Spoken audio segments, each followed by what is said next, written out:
Hello बच्चों, एक बार आपका फिर से स्वागत है। आज हम 9वीं कक्षा के क्षितिज भाग 1 का गद्य भाग में लहासा की ओर पाठ पढ़ेंगे, जिसके लेखक हैं राहुल संकृत्यायन। आइए इनका लेखक परिचय जानते हैं।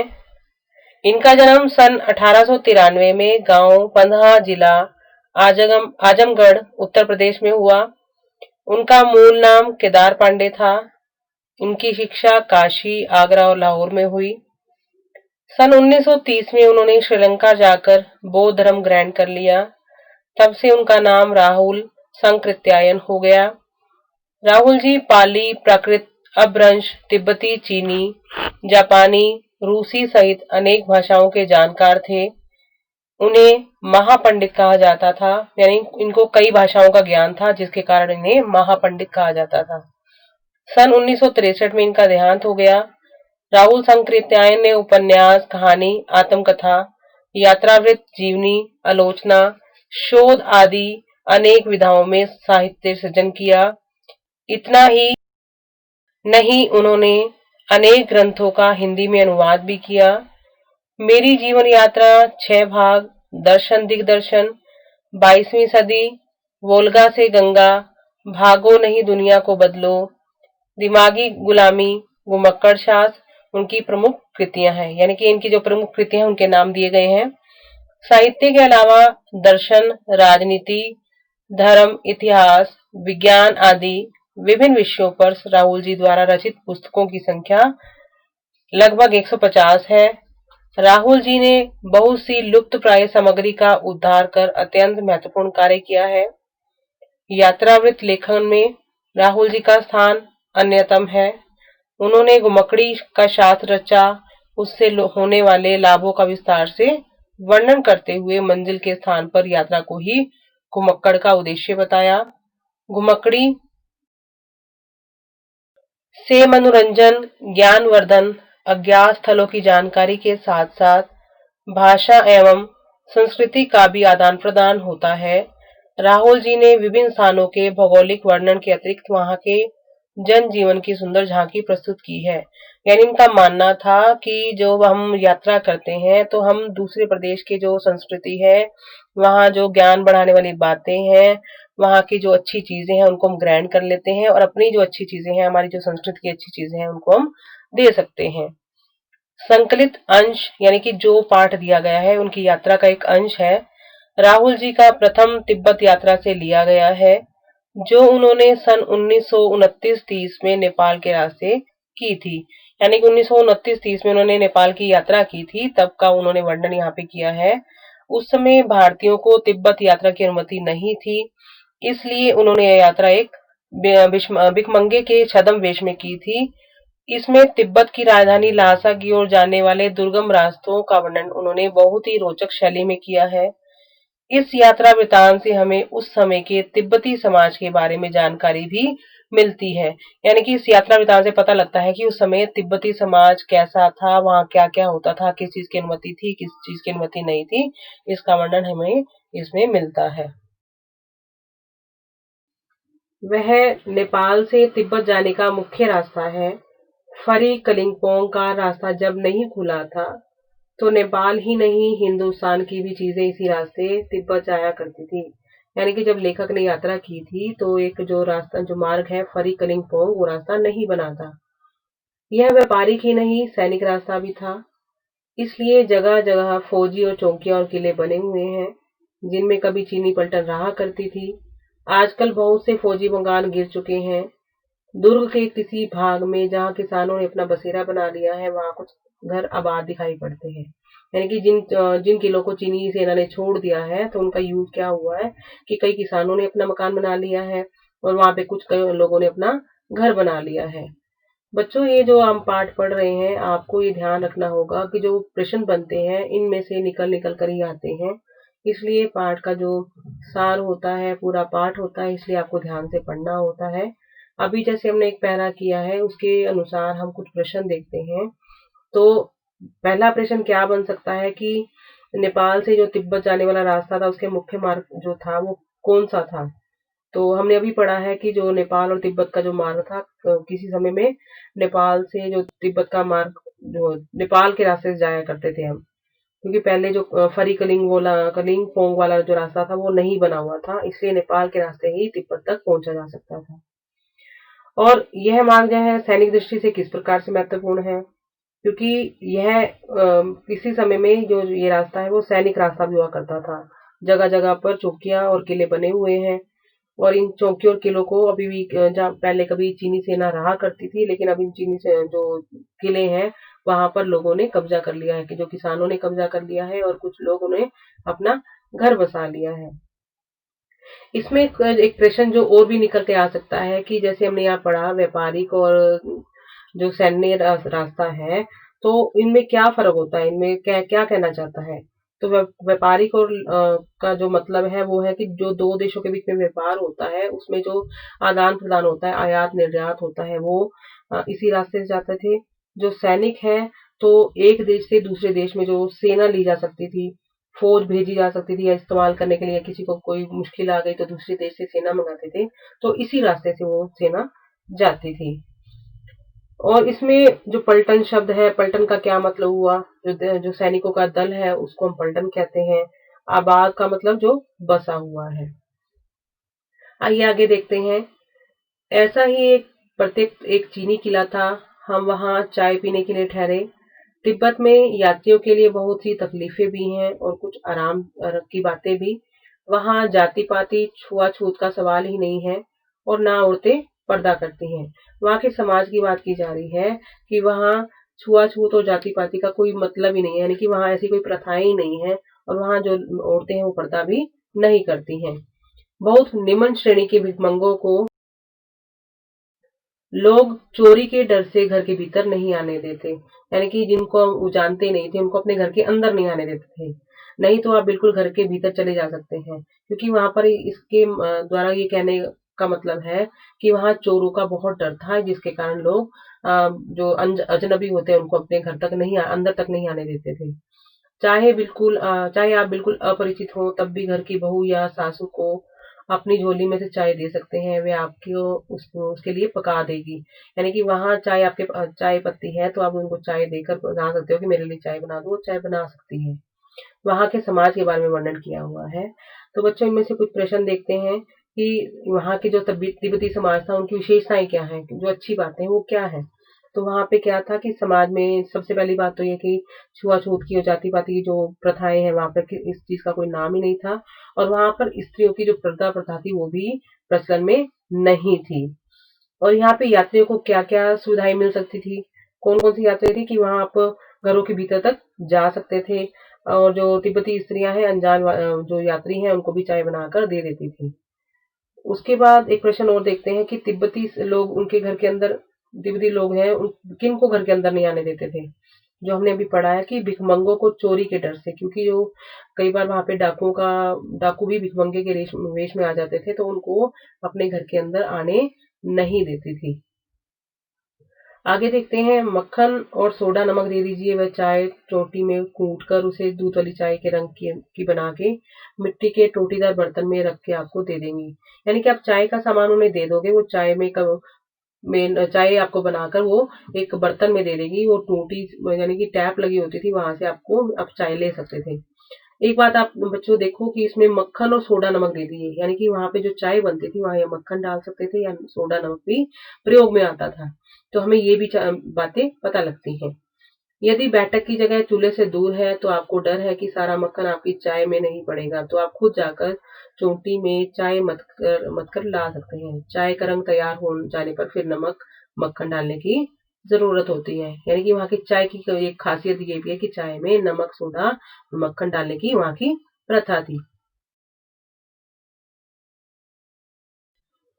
परित्यक्त चीनी किले से जब हम चलने लगे। परित्यक्त चीनी किला मतलब कि जो चीनी सेना द्वारा छोड़ा गया किला है। तो एक आदमी राहदारी मांगने आया। हमने वह दोनों चिट्ठे उसे दे दी। शायद उसी दिन हम थोड़ला के पहले के आखिरी गांव में पहुंच गए, जहां भी सुमति के जान पहचान के आदमी थे। भिखमंगे रहते भी, ठहरने के लिए अच्छी जगह मिली। 5 साल बाद जब हम इसी रास्ते लौटे थे, भिखमंगे नहीं एक भद्र यात्री के वेश में घोड़ों पर सवार होकर आए थे।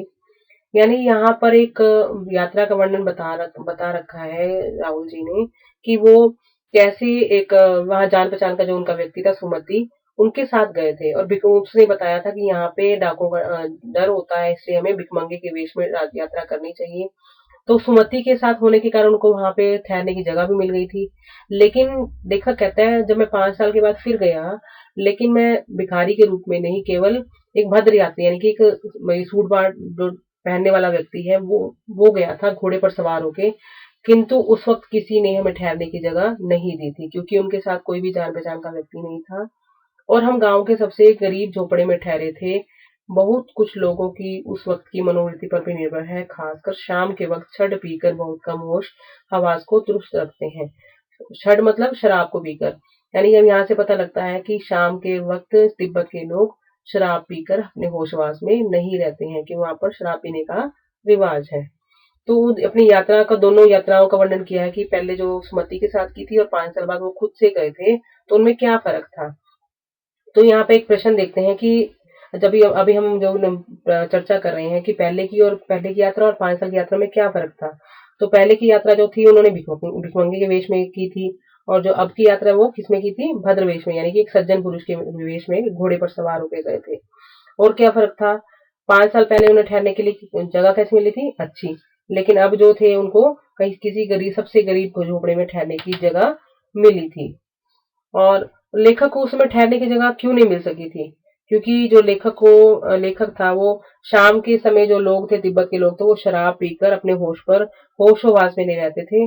तो उनको ये पता नहीं होता था कि हमें क्या करना है क्या नहीं करना है, कि हमें अतिथियों को स्थान देना है या नहीं देना है। तो वो इससे भी बेखबर थे। दूसरा उनके साथ जो कोई भी जान पहचान का व्यक्ति नहीं था, इसलिए उन्होंने कोई को नहीं दी थी। और उसके बाद हम प्रत्यक्ष का मीनिंग बता सकते हैं कि जैसे छोड़ा हुआ किला है जो चीनी यात्रा उन्होंने किया था। तो इसमें एक जो रिवाज पता लगता है क्या, कि शाम को वो शराब पीकर अपने होशवास में नहीं रहते थे, यानी कि वहां पे शराब पीने का प्रचलन था। अब हमें सबसे विकट डांडा थोडला पार करना था, यानी कि जगह नाम बता रहे हैं कि हमें इसको पार करना था। दांडे तिब्बत में सबसे खतरे की जगहें हैं। 16-17 हजार फीट की ऊंचाई होने के कारण उनके दोनों तरफ मीलों तक कोई गांव गिराव नहीं होते। यानी कि वहां जो ऊंचाइयां काफी हैं, इसलिए दोनों तरफ किसी कोई भी गांव नहीं होते थे। नदियों के मोड़ और पहाड़ों के कोने के कारण बहुत दूर तक आदमी को देखा नहीं जा सकता था, क्योंकि जगह जगह पर पहाड़ों के कोने थे, नदियों का मोड़ था, तो इसलिए हम दूर तक किसी आदमी को नहीं देख सकते थे। डाकू के लिए यही सबसे अच्छी जगह है। तिब्बत में गांव में आकर खून हो जाए तब तो खूनी को सजा भी मिल सकती है, लेकिन इन निर्जन स्थानों में मरे हुए आदमियों के लिए कोई परवाह नहीं करता। यानी कि उन रास्तों के बारे में बताया है कि वहां सब सुनसान था, कि अगर तिब्बत का जो गांव है उसमें कोई खून हो जाए तो सबको पता लग जाता, लेकिन निर्जन स्थान है, यानी कि जो सुनसान इलाकों पर कोई व्यक्ति मर जाए तो उसकी भी कोई पता किसी को नहीं चलता। सरकार, खुफिया विभाग और पुलिस पर उतना खर्च नहीं करती और वहां गवाही भी कोई नहीं मिल सकता। डकैत पहले आदमी को मार डालते हैं, उसके बाद देखते हैं कि कुछ पैसा है या नहीं है। यानी कि वहां पर डाकू का इतना डर था कि अगर रास्ते में चलते हुए डाकू मिल जाते हैं तो सबसे पहले डाकू क्या करते हैं, लोगों की हत्या कर देते हैं, उसके बाद उसकी तलाशी लेते हैं कि उनके पास कोई पैसा है या नहीं है। हथियार का कानून ना रहने के कारण यहाँ लाठी की तरह लोग पिस्तौल बंदूक फिर लिए फिरते हैं। यानी कि जैसे कि हमारे जो भारत का संविधान है उसमें ये होता है कि आप हथियार को अपने पास गैर कानूनी रूप से नहीं रख सकते हैं, लेकिन यहाँ पर कोई भी ऐसा कानून नहीं था कि इसके लिए कोई लाइसेंस चाहिए नहीं चाहिए, कि हर व्यक्ति अपने साथ हथियार के रूप में कुछ ना कुछ पिस्तौल और बंदूक रखते थे और कोई कुछ उसको कहता नहीं था। क्यों रखते थे, क्योंकि डाकू का उनको हमेशा डर रहता था। डाकू यदि जान से ना मारे तो खुद उसे अपने प्राणों का खतरा है। गांव में हमें मालूम हुआ कि पिछले ही साल थोडला के पास खून हो गया। शायद खून की हम उतनी परवाह नहीं करते क्योंकि हम भिखमंगे थे, और जहां कहीं वैसी सूरत दिखे टोपी उतार जीभ निकाल कुची कुची एक पैसा कहते भीख मांगने लगते। यानी कि अपने आप को गरीब दिखाने का प्रयास करते। वो कहते हैं कि हम अपने आप को गरीब दिखाते, और इसको पक्का करने के लिए कहीं भी कोई व्यक्ति दिखता तो अपनी जो सूरत अपनी भोली सी बना लेते थे और जो टोपी है वो उतार देते थे। यानी कि प्रॉपर आप जो भिखारियों वाला जो एक था आचरण करने लगते थे। वो उनसे कुची कुची एक पैसा, दया करके एक पैसा मांगने की भीख भीख मांगने लगते थे। लेकिन पहाड़ की ऊंची चढ़ाई थी, पीठ पर सामान लादकर कैसे चलते, और अगला पड़ाव 16-17 मील से कम नहीं था।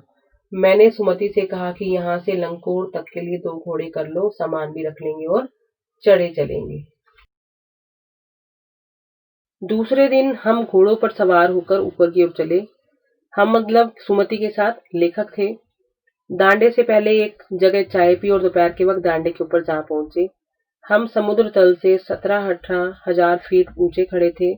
हमारी दक्षिण तरफ पूर्व से पश्चिम की ओर हिमालय के हजारों श्वेत शिखर चले गए थे। बीटी की ओर दिखने वाले पहाड़ बिल्कुल नंगे थे। ना वहां बर्फ की सफेदी थी, ना किसी तरह की हरियाली थी। यानी कि वो बिल्कुल ऐसा जो रास्ता था, ऐसी जो जगह थी जहां पर बर्फ नहीं थी और ना भी कोई भी पेड़ वगैरह नहीं थे। उत्तर की तरफ बहुत कम बर्फ वाली चोटियां दिखाई पड़ती थी। सर्वोच्च स्थान पर दांडे के देवता का स्थान था, जो पत्थरों के ढेर, जानवरों के सींगों और रंग बिरंगे कपड़ों की झंडियों से सजाया गया था। वहां का वर्णन किया गया है कि वहां पर उन्होंने क्या क्या देखा था। लेखक क्या कह रहे हैं कि पेड़ों पत्थरों के ढेर से, जानवरों की सींगों से और रंग बिरंगे कपड़ों की डंडियों से उसको सजाया था, क्योंकि वो सबसे ऊपर जो स्थान था वो देवता का स्थान था। तो आइए बच्चे इसमें से देखते हैं कि कुछ प्रश्न देखते हैं इनमें से।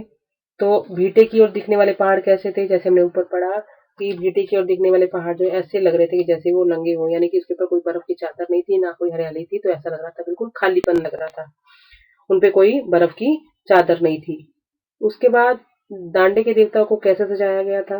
दांडे के देवता को पत्थरों के ढेर, जानवरों के सींगों तथा रंग बिरंगे कपड़ों की डंडियों से सजाया गया था। और दांडे क्या है? दांडे तिब्बत की एक खतरनाक जगह है जो 17-18 हजार फीट ऊंची है। आगे चलते हैं। अब हमें बराबर उतराई पर चलना था, यानी कि पहले चढ़ रहे थे लेकिन अब उसके साथ साथ वो उतराई पे चल रहे थे। चढ़ाई तो कुछ दूर थोड़ी मुश्किल थी, लेकिन उतराई बिल्कुल नहीं। शायद 2 एक और सवार साथी हमारे साथ चल रहे थे। मेरा घोड़ा कुछ धीमे चलने लगा। मैंने समझा कि चढ़ाई की थकावट के कारण ऐसा कर रहा है, यानी कि उसे लगा कि घोड़ा थक गया है, इसलिए वो आराम आराम से चल रहा है और उसे मारना नहीं चाहता था। लेखक कहता है कि मुझे लगा कि वो थकावट है, इसलिए मैं उसको मार भी नहीं रहा था। धीरे धीरे मैं बहुत पिछड़ गया और मैं दकिनो वक्स्तों की तरह अपने घोड़े पर झूमता हुआ चला जा रहा था। जान नहीं पड़ता था कि घोड़ा आगे जा रहा है या पीछे। यानी कि घोड़ा इतना सुस्त होके चल रहा था, इतना धीमे चल रहा था कि उसको लेखक को पता नहीं चल रहा था कि घोड़ा आगे जा रहा है या पीछे। जब मैं जोर देने लगता तो वह और सुस्त पड़ जाता।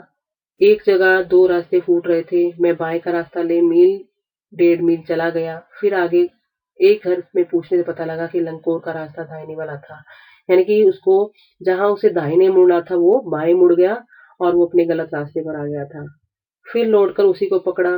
4-5 बजे के करीब मैं गांव से मील भर पर था तो सुमति इंतजार करते हुए मिले। यानी कि जहां उन्हें पहुंचना था वहां पर सुमति जो थे वो पहले पहुंच चुके थे, क्योंकि जो लेखक का घोड़ा है वो दूसरी तरफ चला गया था और फिर लेखक को वापस सही रास्ते पे आना पड़ा, तो उसमें पहुंचने में देर हो गई थी। मंगोलों का मुंह वैसे ही लाल होता है, यानी मंगोल जाति का वर्णन किया गया है। सुमति जो थे वो मंगोल जाति से बिलोंग करते थे और अब तो वह पूरे गुस्से में थे। उन्होंने कहा, मैंने 2 टोकरी कंडे फूंक डाले, 3-3 बार चाय को गर्म किया। मैंने बहुत नरमी से जवाब दिया, लेकिन मेरा कसूर नहीं है मित्र। देख नहीं रहे हो कैसा घोड़ा मुझे मिला है? मैं तो रात तक पहुंचने की उम्मीद रखता था। खैर सुमति को जितनी जल्दी गुस्सा आता था उतनी ही जल्दी वह ठंडा भी हो जाता था। लंकोर में वह एक अच्छी जगह पर ठहरे थे। यहाँ भी उनके अच्छे यजमान थे। पहले चाय सत्तू खाया गया, रात को गर्मा गर्म थुप्पा मिला, यानी उनको खाने पीने के लिए सब कुछ चीजें दी गई थी। हम टिहरी के विशाल मैदान में थे, जो पहाड़ों से घिरा टापू सा मालूम होता था। यानी कि उसके चारों ओर जो थे पहाड़ थे। जो टिहरी का जो मैदान था वो एक टापू के जैसा लग रहा था, जिसमें दूर एक छोटी सी पहाड़ी मैदान के भीतर दिखाई दे पड़ती है। उसी पहाड़ी का नाम है तिंगरी समाधि गिरी। आसपास के गांव में भी सुमति के कितने ही यजमान थे। कपड़े की पतली पतली चिरी बत्तियों के गंडे खत्म नहीं हो सकते थे, क्योंकि बोध गया से लाए कपड़े के खत्म हो जाने पर किसी कपड़े से बोध गया का गंडा बना लेते थे। यानी कि वहां भी अंधविश्वास के बारे में बताया गया है कि वो किसी भी कपड़े को एक गंडे के रूप में अपने हाथ में डाल लेते थे। यानी कि उनमें भी अंधविश्वास था कि वो बहुत जो इससे सुरक्षा के लिए बांधते थे। वह अपने यजमानों के पास जाना चाहते थे। मैंने सोचा यह तो हफ्ता भर उधर ही लगा देंगे। मैंने उनसे कहा कि जिस गांव में ठहरना हो उसमें भले ही गंडे बांट दो, मगर आसपास के गांव में मत जाओ। इसके लिए मैं तुम्हें लहासा पहुंचकर रुपए दूंगा। तो किसने कहा था यहाँ पे? जो लेखक थे उन्होंने किसे कहा था? सुमति को कहा था, क्योंकि सुमति जो थे एक महान मंगोल थे और वो लोग उन्हें बहुत मानते थे। तो यजमान कौन होते हैं? यजमान जो उनकी सेवा करते हैं, जो उनको मानने वाले होते हैं। तो यजमान के बारे में बताया कि सब उनको मानते थे। तो सुमति भी उनके घर जाना चाहते थे, लेकिन जल्दी थी लेखक को। तो उनको कहा कि आप इसी जगह में हम जहाँ रह रहे हैं वहां तो आप बांट दो, लेकिन दूसरे गांव में मत जाइए क्योंकि हमें देर हो रही है। तो सुमति ने इसे स्वीकार कर लिया था। तो हम इसके प्रश्न देखते हैं कि जो यहाँ पे किसका वर्णन है? तिहरी गांव का, तिहरी क्षेत्र का वर्णन है। तो उसकी सौंदर्य का वर्णन कैसे किया हुआ है यहाँ पे? तो एक जो टापू सा लगता है यहाँ पे जो मैदान है, और इसके चारों ओर क्या है? पहाड़ है। और इसके जो बीच में है जो स्थित पहाड़ी है उसका नाम क्या है? टिहरी समाधि गिरी। और इसमें क्या है? प्राकृतिक सौंदर्य से ये भरपूर है। हरा भरा जो मैदान है, अपनी सुंदरता से लोग उसकी ओर आकर्षित होते हैं। तो अगला प्रश्न है, सुमति लोगों की धार्मिक भावना और आस्था का किस तरह अनुचित लाभ उठा रहे थे? क्योंकि हमने यहाँ देखा है कि जो लोग हैं वो किसी भी कपड़े को गंडे के रूप में स्वीकार करते थे। तो जो अ, सुमति थे वो किस तरह से इसका प्रयोग कर रहे थे? तो मंगोल जाति के बौद्ध भिक्षु सुमति के पास बोध गया से लाया हुआ लाल जो कपड़ा था उसको पवित्र मानते थे। वह बौद्ध धर्म का पवित्रता का प्रतीक है। तो सुमति है जो अपने जो यजमान थे उसकी ही पतली उसी कपड़े की पतली पतली जो बत्तियों के गंडे बनाकर उन्हें देते थे, और उनसे कुछ ना कुछ दक्षिणा के रूप में प्राप्त करते थे। इसीलिए वो, यानी कि वो किसी भी कपड़े को बोध गया का कपड़ा बनाकर अपने यजमानों को देते थे और उसके बदले में उनसे पैसे लेते थे। तो लेखक ने उनके साथ वहां रुकने के लिए, वहां दूसरे लोगों को जो सुमति थे उसको अपने साथ चलने के लिए लेखक ने किस प्रकार से राजी कर लिया था? क्योंकि यहाँ पे सुमति को जब सुमति गंडे बांट रहे थे तो लेखक ने कहा था कि जिस गांव में आपने रहना है वहां चाहे आप बांट दीजिए, लेकिन आसपास के गांव में मत बांटिए, क्योंकि उन लोगों से जो आपको पैसे मिलने हैं वो पैसे सारे मैं गांव पहुंचकर, लहासा पहुंचकर आपको दे दूंगा। तो इस वजह से जो सुमति थे वो राजी हो गए थे। दूसरे दिन हमने भरिया ढूंढने की कोशिश की। भरिया मतलब जो भार उठाने वाले, जो सामान उठाने वाले होते हैं। कोशिश की लेकिन कोई ना मिला। सवेरे ही चल दिए होते तो अच्छा था, लेकिन अब 10-11 बजे की तेज धूप में चलना पड़ रहा था। यहाँ पर बताया गया कि जो लेखक थे उनको तेज धूप में अपना सामान खुद से ढोकर ले जाना पड़ा। तिब्बत की धूप भी बड़ी कड़ी मालूम होती है, यद्यपि थोड़े से भी मोटे कपड़े से सिर को ढांक तो गर्मी खत्म हो जाती है। आप 2 बजे सूरज की ओर मुंह करके चल रहे हैं। ललाट धूप से जल रहा है। ललाट मतलब माथा या मस्तक कहते हो। तो पीछे का कंधा बर्फ हो जाता है, यानी कि जो सूरज की किरण जहां तो पड़ रही है वो तो गर्म हो जाता है, लेकिन जो पीछे वाला हिस्सा है वो ठंडा रह जाता है। फिर हमने पीठ पर अपनी अपनी चीजें लादी, डंडा हाथ में लिया और चल पड़े। यद्यपि सुमति के परिचित तिहरी में भी थे, लेकिन वह एक और यजमान से मिलना चाहते थे, इसलिए आदमी मिलने का बहाना कर शेखर विहार की ओर चलने के लिए कहा। तिब्बत की जमीन बहुत अधिक छोटे छोटे जागीरदारों में बटी है। इन जागीरों का बहुत ज्यादा हिस्सा मठों के हाथों में है। अपनी अपनी जागीर में हर एक जागीरदार कुछ खेती करता है, जिसके लिए मजदूर बेगार में मिल जाते हैं। खेती का इंतजाम देखने के लिए वहां कोई भिक्षु भेजा जाता है, जो जागीर के आदमियों के लिए राजा से कम नहीं होता। यानी देख रेख जागीर का जो होता है वो जागीरदार के पास कुछ खेती होता है, वो अपने मजदूरों से खेती करवाता है। तो उसके लिए भिक्षु को, जो बौद्ध भिक्षु को भेजा जाता है, वो सबसे बड़ा माना जाता है। तो उसके जो अंडर है वो सारे लोग काम करते हैं। उसको एक राजा की तरह देखते हैं, मुखिया की तरह देखते हैं। शेखर की खेती के मुखिया भिक्षु बड़े भद्र पुरुष थे। वह बहुत प्रेम से मिले, हालांकि उस वक्त मेरा भेष ऐसा नहीं था कि उन्हें कुछ भी ख्याल करना चाहिए था। यहाँ एक अच्छा मंदिर था जिसमें कंजूर यानी कि बुद्ध वचन अनुवाद की हस्तलिखित 103 पोथियां रखी हुई थी। मेरा आसन भी वहीं लगा। बड़े मोटे कागज पर अच्छे अक्षरों में लिखी हुई थी। एक एक पोथी 15-15 शेर से कम नहीं रही होगी। सुमति ने फिर आसपास अपने यजमानों के पास जाने के बारे में पूछा। मैं पुस्तकों के भीतर था, यानी कि जो वहां पे पुस्तकें रखी हुई थी। अपना समय बिताने के लिए लेखक ने उन पुस्तकों को पढ़ना शुरू किया, लेकिन पुस्तकों को पढ़ने के बाद उसको इतना रुचिकर लगने लगा कि वो पुस्तकों में ही घुस गया। तो सुमति ने जब पूछा कि मैं आसपास के यजमानों के पास जाऊं, तो उसको इस चीज का भी कोई ध्यान नहीं रहा, इसलिए मैंने उन्हें जाने के लिए कह दिया। यानी कि उनको पुस्तकें इतनी अच्छी लगी थी कि लेखक ने सुमति को अपने अपने यजमानों के पास, दूसरे यजमानों के पास जाने के लिए कह दिया। दूसरे दिन वह गए। मैंने समझा था 2-3 दिन लगेंगे, लेकिन वह उसी दिन दोपहर बाद चले आए। तिहरी गांव वहां से बहुत दूर नहीं था। हमने अपना अपना सामान पीठ पर उठाया, भिक्षु नमसे से विदाई लेकर चल पड़े। बच्चों, जो पूरा पाठ है उसमें से कुछ गद्यांश मैंने आपको बताए हैं। कुछ गद्यांश आप अभ्यास के लिए स्वयं से कर सकते हैं, क्योंकि जो पूरा पाठ है वो अपने आप में एक गद्यांश का रूप ही है। कहीं से भी कुछ भी प्रश्न बनकर आ सकते हैं, इसलिए पाठ को पूरा ध्यान से पढ़ें, ताकि आप छोटे छोटे जो प्रश्न जो आपके परीक्षा में आ सकते हैं, तो उसको आप ध्यान से कर पाए। इसके लिए आप अपने आप से गद्यांश का अभ्यास कीजिए और पाठ के सार को समझिए। उम्मीद है आपको पाठ का सार, पाठ के गद्यांश अच्छे समझ आ गए होंगे। आपको मेरी वीडियो कैसी लगी कमेंट करके बताइएगा। लाइक कीजिएगा, शेयर कीजिएगा और सब्सक्राइब भी कीजिएगा। धन्यवाद।